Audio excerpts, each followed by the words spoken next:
오늘 본문은 미가서 5장 2절로 6절, 제목은 그리스도에 대한 예언. 그리스도에 대한 예언이라는 말씀으로 하나님 말씀 증거하겠습니다. 그리스도라고 하는 것은 기름 부음을 받은 자다, 그런 뜻입니다. 구약 성경에는 메시아라고 말을 하고 있죠. 구약 성경에는 기름 부음 받은 자를 메시아라고 하고요, 신약 성경에는 그리스도라 이렇게 말합니다. 예수님은 예수 그리스도, 예수님은 자기 백성을 저희 죄에서 구원할 자다. 예수라는 이름은 이름 자체가 구원자라고 하는 그런 뜻입니다. 그리고 그리스도라고 하는 것은 지금 말씀드린 대로 기름 부음을 받은 자라, 그런 뜻인데, 구약 시대에 선지자, 제사장, 왕, 선지자, 제사장, 왕, 이 세 가지 직분에게 기름을 부어서 세웠습니다. 그래서 앞으로 이 구세주가 이 기름 부음을 받은 자로 오실 것이다, 이렇게 예언하고 있죠. 그래서 우리 예수님이 바로 이 그리스도, 기름 부음을 받은 자, 우리의 구세주가 되신다는 것입니다.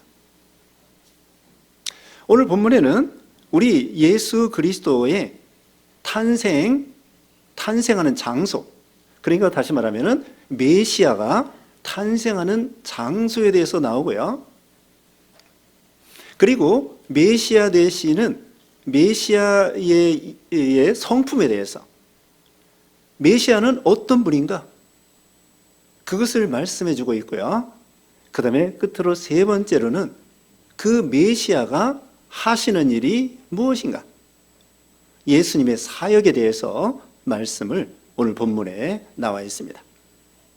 여기 미가는 예수님이 오시기 전에 700년 전 사람입니다. 이사야 성경하고 이사야 이 선지자 시대하고 같은 시대예요. 이사야와 미가는 같은 시대의 선지자 역할을 했습니다. 그래서 예수님이 오시기 전에 주전 700년 전 분인데요, 오늘 본문에 예수님이 탄생하는 그런 지역에 대해서 예언하고 메시아가 하시는 일에 대해서 예언을 하고 있다는 거죠. 이 당시에는 북쪽 이스라엘 나라가 망하고 있습니다. 주전 721년에 남과 북이 갈라져 있었잖아요.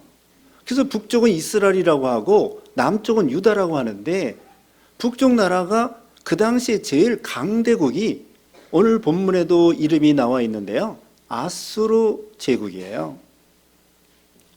그 학교에서도 아시리아라고 배우는데, 아수르 제국이 그 당시에 중동의 제국, 제일 큰 강한 그런 제국인데, 아수르 제국이 이 북쪽 이스라엘 나라를 다 망하게 했습니다. 근데 또 남쪽 유다는 그 왕조가 다윗의 왕조예요. 이 남쪽 유다도 지금 풍전등화와 같이 그 강대국 아수르가 북쪽 나라도 망하게 하고 남쪽도 쳐들어왔어요. 큰일 났어요. 이제는 풍전등화와 같이 이 전쟁에 우리는 망했다, 죽었다, 끝장이다, 이렇게 생각을 하고 있는데, 히스기야 왕 때입니다.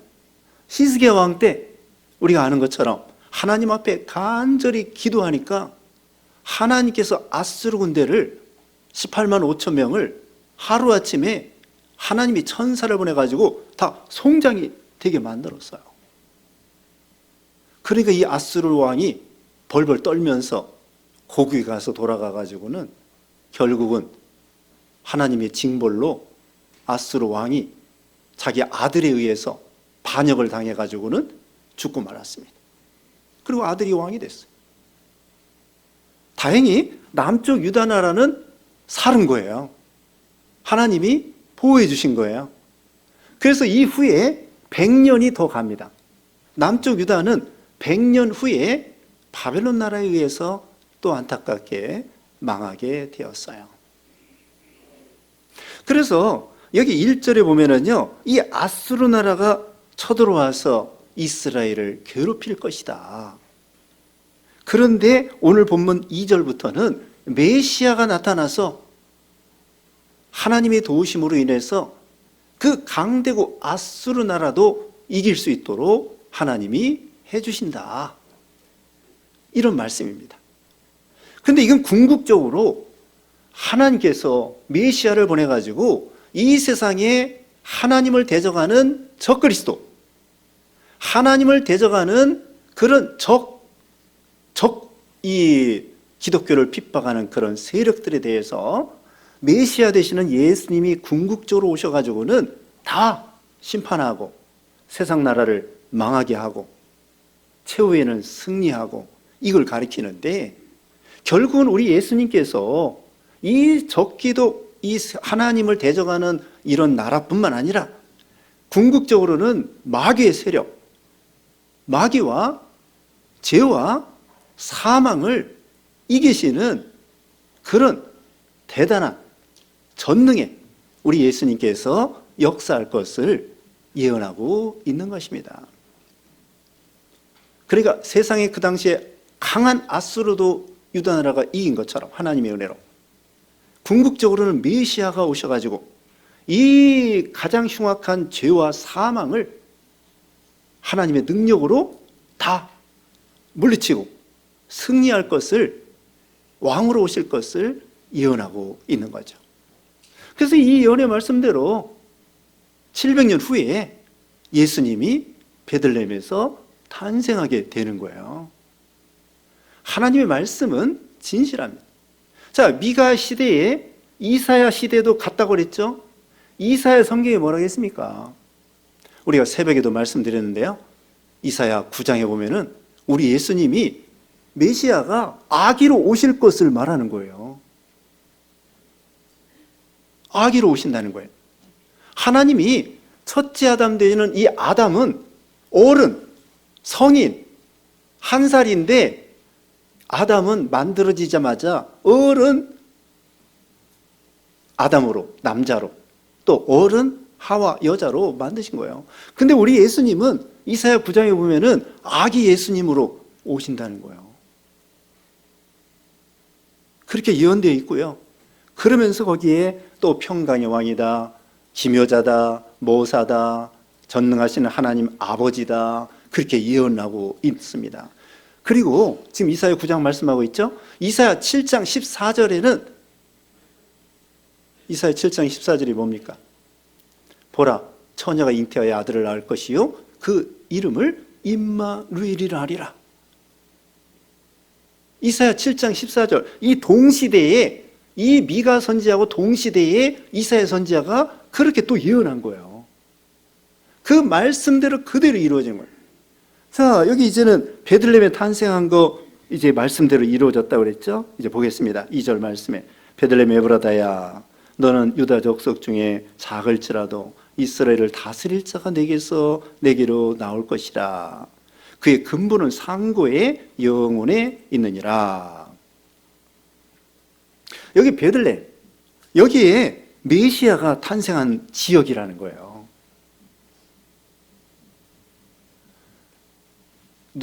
마태복음 2장에 보면은 동방 박사들이 메시아 왕 예수님을 찾아왔습니다. 근데 이 별은 베들레헴으로 인도하는데 그만 이 동방 박사들이 상식적으로 생각해가지고 왕이 태어났으면은 분명히 예루살렘 수도에서 태어났을 것이다. 그리고 그쪽으로 직접 가버린 거예요. 그래서 헤롯 왕을 찾아가지고 여기 별을 따라왔는데 왕이 여기 태어난다고 했는데 어디 있습니까? 예루살렘 없는 거예요. 예루살렘에는. 그러니까 왕이 물어봤습니다. 어디서 탄생하는가 좀 알아봐라. 그러니까 서기관이 성경 박사예요. 성경 박사인데 미가 오늘 본문에 있는 것처럼 미가 5장 2절에 베들레헴에서 메시아 왕이 탄생한다고 되어 있습니다. 그래? 그래서 이 동방 박사들이 그 말을 듣고서는 그 베들레헴에 가서 예수님을 만난 거예요. 아기 예수님께 경배하게 된 거죠. 그와 같이 이 미가 5장 2절에 서기관들이 분명히 이 성경을 통하여 메시아가 베들레헴에서 탄생할 거다, 그 말씀이 그대로 이루어지게 된 거죠. 원래는요, 누가복음 2장 1절에 오면은 예수님의 고향이, 예수님의 부친 모친 고향이 어디예요? 나사렛. 나사렛은 갈릴리 호수의 서쪽, 서남쪽 30km 떨어져 있는 곳이에요. 갈릴리 호수 서쪽, 서남쪽에 30km 떨어져 있는 지역인데, 거기에서 한참 내려가 가지고 예루살렘이 있고, 예루살렘에서 베들레헴까지 8km입니다. 예루살렘에서 베들레헴까지 8km인데, 저 북쪽 나사렛에서 이 예수님의 부친 모친, 그러니까 요셉과 마리아의 원래 원 호적지가 어디냐면요, 유다 지파이기 때문에 베들레헴이에요. 그래서 이제 성령으로 이 마리아가 잉태를 해가지고 해산할 때가 가까웠는데, 누가복음 2장 1절에 보면은 로마 황제 아구스토가 호적을 하라고 천하에 명령을 내리는 거예요. 왜냐면은 우리나라도 가끔 인구조사 하잖아요. 5년마다, 10년마다 인구 센서스 조사해가지고, 인구가 얼마인가, 젊은이가 얼마인가, 앞으로 태어날 아이들이 얼마가 될 것인가 추측, 그 다음에 집은 얼마나 건축해야 되겠는가, 이런 거 다 인구조사를 통하여, 또 세금을 어떻게 받아야 돼. 그 당시에도 세금 받기 위해서 로마 황제가 천하에 호적을 하라 한 거예요. 그래서 원래는 나사렛에서 살고 있는데 호적하라고 하니까 할 수 없이 자기의 그 본적지가 자기 유다 지파이기 때문에 베들레헴이에요. 그래가지고 저 북쪽에서 한참 2, 3일 동안 걸어가지고는 베들레헴에 도착했는데, 호적하라고 했기 때문에 많은 사람들이, 유다 지파가 전국에서 유다 지파는 다 걸러 온 거예요. 그러니까 옛날에는 여관도 별로 없어요. 민박해야 되는데 민박도 할 수가 없는 거예요. 사람들이 꽉꽉 차가지고. 그래서 결국은 예수님이 마구간에서 탄생하게 되는데, 결론은 예수님이 탄생하니 원래는 나사렛에서 탄생할 수밖에 없는데, 하나님께서는 세상 황제를 동원해 가지고 호적을 하라고 해서 베들레헴에 오게 되므로 거기서 마리아가 해산을 하게 돼서 이 성경 말씀이 이루어지게 된 거예요. 하나님 말씀은 정확합니다. 700년 전에 예언한 말씀이 그대로 이루어지는 거죠. 그렇기 때문에 하나님 말씀이고 진리의 말씀이고 전지전능하신 하나님의 예언의 말씀이 되는 거죠.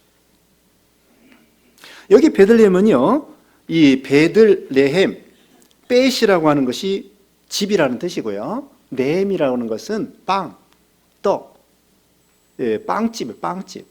베들레헴은 빵집이라는 뜻입니다. 빵집.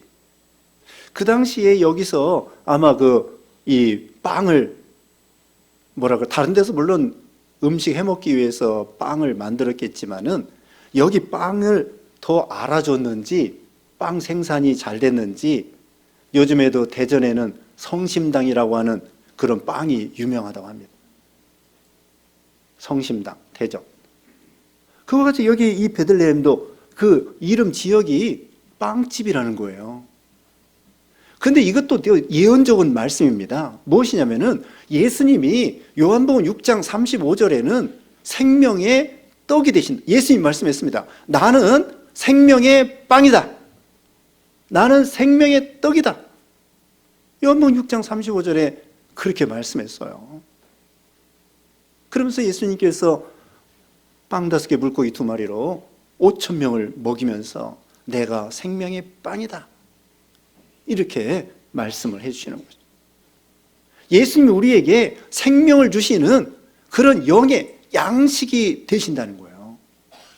그 예언이 베들레헴, 이 말씀하고 이름하고 맞아 떨어지는 거죠. 그리고 이 에브라다, 이것은 열매를 많이 맺는다고 하는 뜻입니다. 풍성한 열매를 많이 맺는다. 그것이 에브라다예요. 이 베들레헴은 그렇게 포도 열매나 무슨 다른 열매를 많이 맺는 지역이었을 것 같습니다. 그런데 여기 보면은 너는 유다 족속 중에 작을지라도, 유다 족속 중에서도 작을지라도, 이 동네가 베들레헴이요, 큰 동네가 아니라는 거예요. 예루살렘에서 8km 떨어져 있는 곳이고, 그리고 유다 족속이 여기 베들레헴뿐만 아니라 그 주위에 여러 지역을 유다 지파가 제비 뽑아가지고 하나님이 그 땅을 줬어요. 그리고 특별히 다윗 족속이 베들레헴 이 부분을 이제 차지하게 됐죠. 그래서 다윗의 고향이며 예수님의 고향이 된 거야. 예수님이 다윗의 자손이기 때문이죠. 이 지역이 이 유다 족속 중에서도 작다는 거예요. 자, 우리 예수님은요, 작은 이 베들레헴에서 탄생하시게 된 거예요. 예수님은 위대하신 분입니다. 하나님의 아들입니다. 하나님이십니다. 삼위일체 하나님. 이게 상고의 태초라고 했습니다. 상고의 영은 아니라, 이것은 예수님은 영원 전부터 하나님과 함께 그분이 이 땅에 오신 거예요. 이 땅에 오신 것만 해도 예수님이 비천하게 된 거예요. 우리가 바퀴벌레나 무슨 벌레나 이런 벌레에 낮아진 것보다도 예수님이 사람의 몸을 입고 이 땅에 오신 자체가, 예수님은 불편하고 힘들고 어려운 일이지만, 그런데 더군다나 사람의 몸을 입을 뿐더러 예수님은 왕의 아들로 태어난 것이 금수저, 지금 말하면 금수저를 물고 태어난 분이 아니에요. 금수저 다음에 뭐예요? 은수저. 그 다음에는 흙수저? 예수님은 흙수저도 안 될 정도로, 어쨌든 참 그 당시에 유대 나라는요, 식민지 된 나라예요. 로마가 세계를 제패했거든요. 유다 나라는 작은 나라이고 식민지 나라이고 국권이 없어요. 그런 나라에서 목수의 아들로 가난한 집에, 더군다나 예수님이 탄생한 지역 작은 마을, 그리고 예수님은 사람들이 그렇게 섭리하신 거죠. 사람들이 몰려왔기 때문에 민박도 할 수 없어요. 그래가지고 거기 마구간에 예수님께서 마구간에 말구 위에 누이시고 거기서 태어나신 거죠.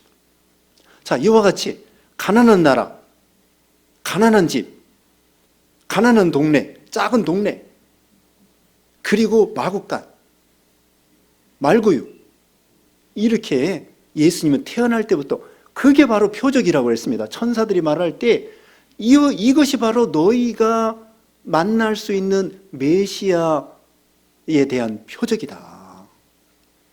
예수님은 왕의 아들로 이렇게 세상에서 유명한 사람의 그런 나라나 그런 동네에 그런 자손으로 태어난 것이 아니라, 예수님은 가난한, 이게 예수님의 참 겸손이고 자기 비하, 자기를 낮추시는 우리 예수님이시죠.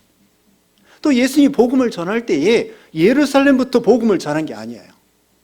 예수님을 복음을 전할 때 나사렛에서 살다가 장성한 다음에 갈릴리 호수 북쪽에 있는 가버나움에 가서 사시면서 그 어부들에게, 가난한 사람들에게 먼저 복음을 전한 거예요.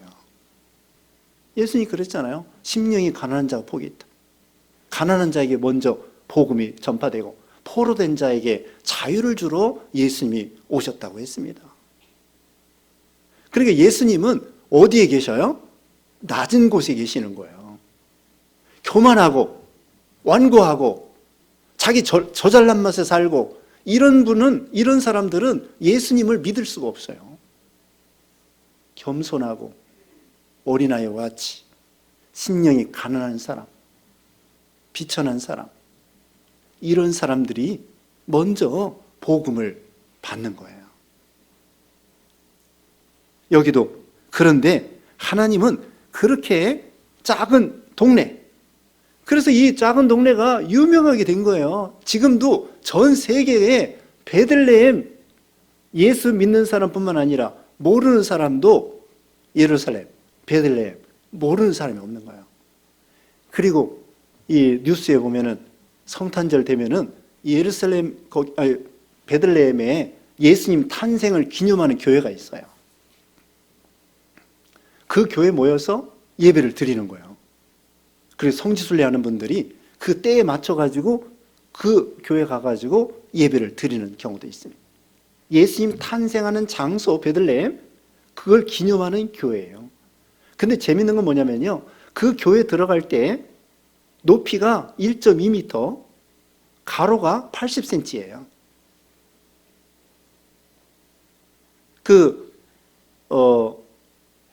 중세 시대에 그 십자군 전쟁 때에 원래는 이 문이 크게 이렇게 돼 있었는데 사람들이 어떤 경우는 그냥 말을 타고 들어가고 그래가지고 이방 사람들이, 그래서 그 십자군 전쟁 때에 겸손해지라고 문을 쬐그맣게 만들었어요. 높이는 1.2m, 가로는 80cm.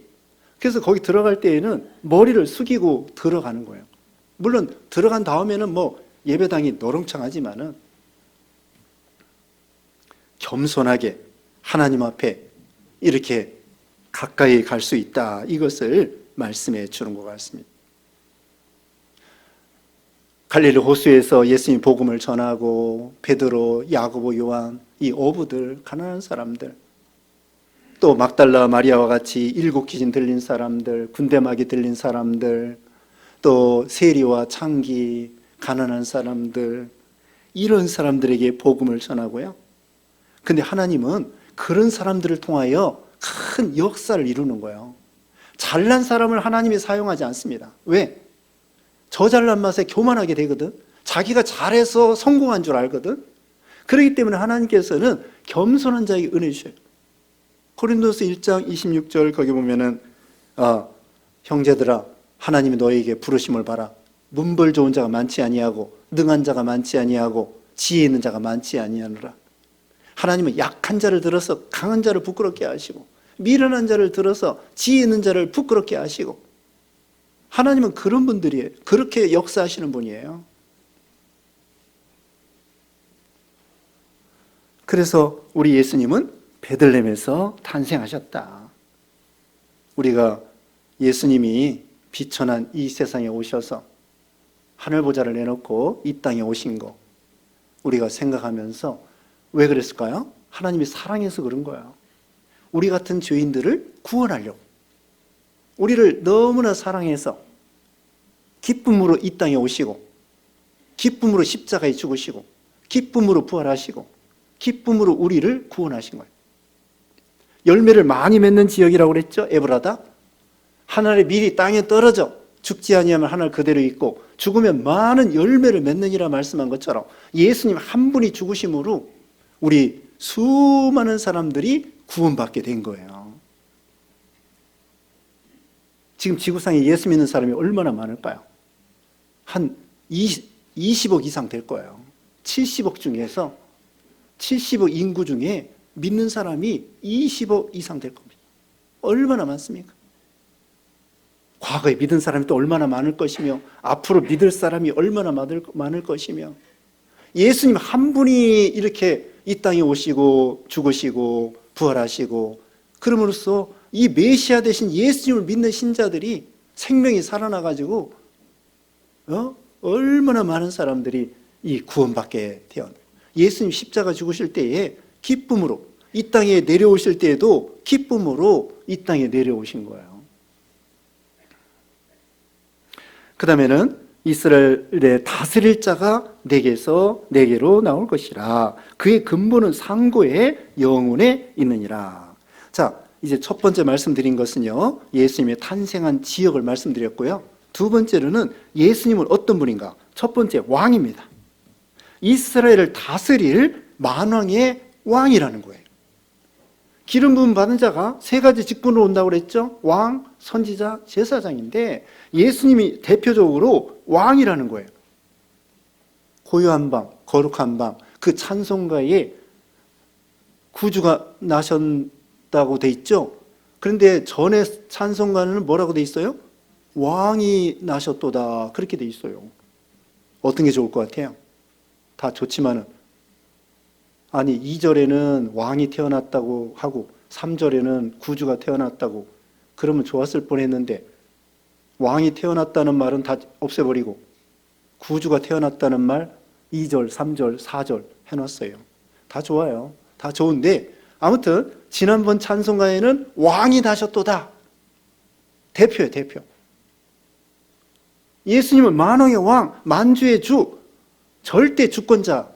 그리고 처음에 서두에 말씀한 것처럼 예수님은 죄를 이기고 마귀를 이기고 사망을 이기신 그런 능력의 예수님이신 거예요. 왕은 싸워 이겨주시는 분이에요. 예수님은 이런 능력의 왕이에요.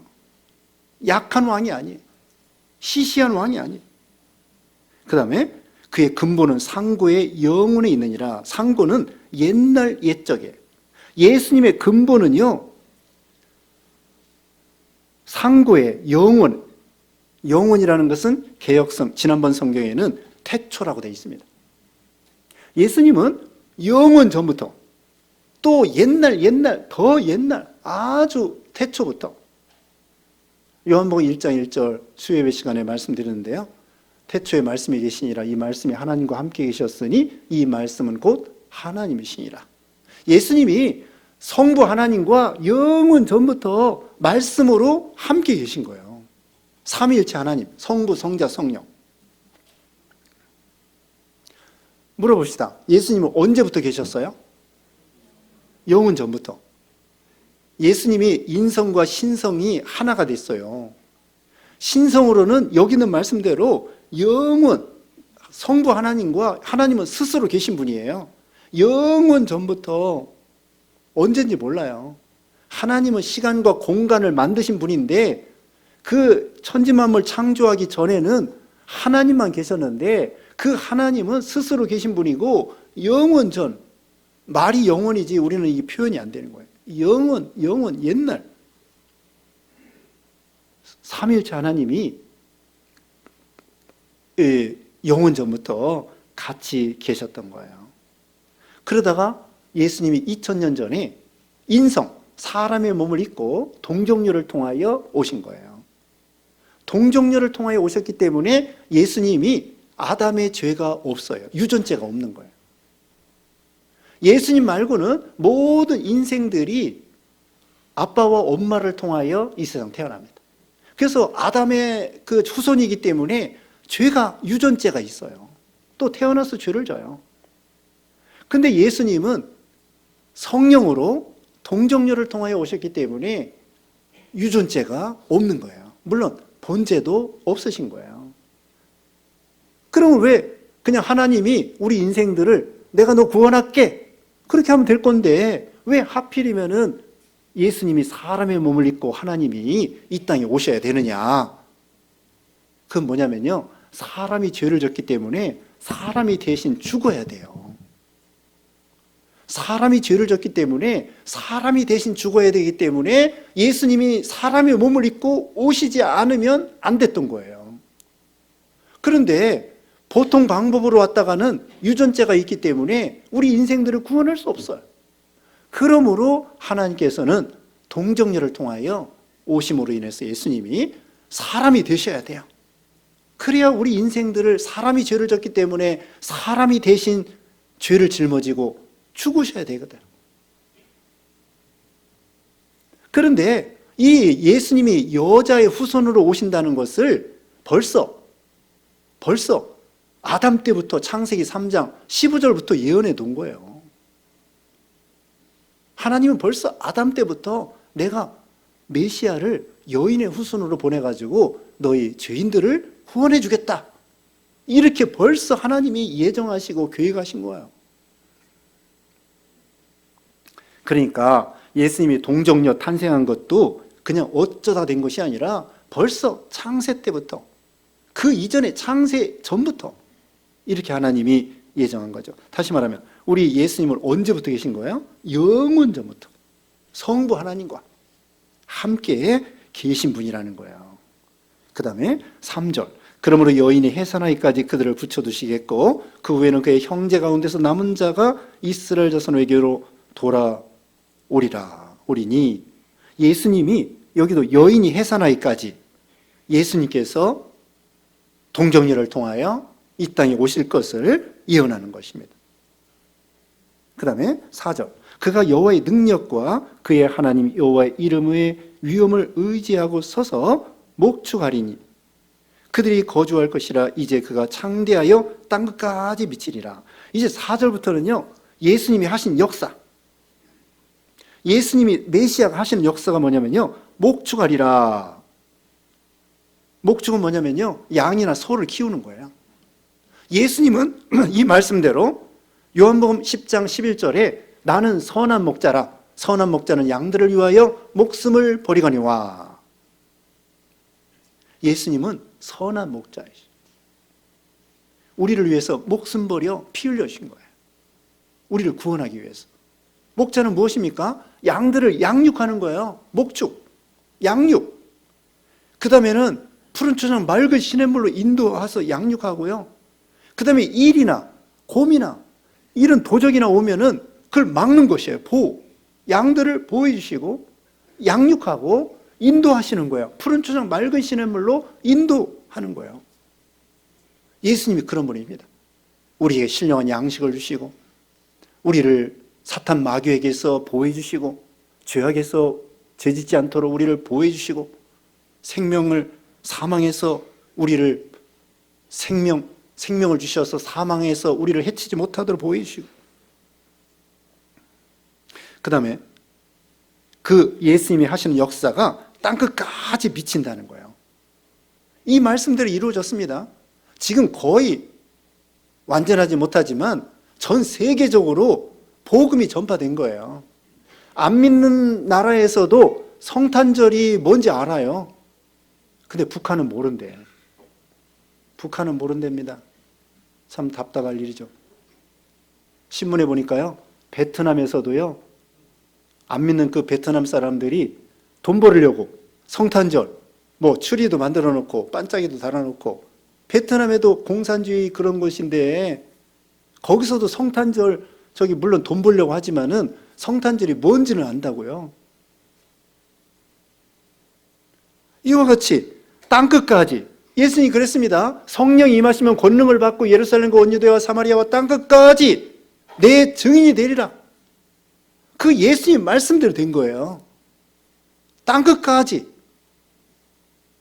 우리 이 한국은요, 극동지방이라고 그래요. 극동. 동쪽의 끝이란 말입니다. 그런데 동쪽의 끝, 우리도 예수님을 믿게 된 거예요. 일본 사람들도 예수 믿는 사람이 있고요. 많지는 않지만. 땅끝까지 이 말씀대로 예언이 됐죠.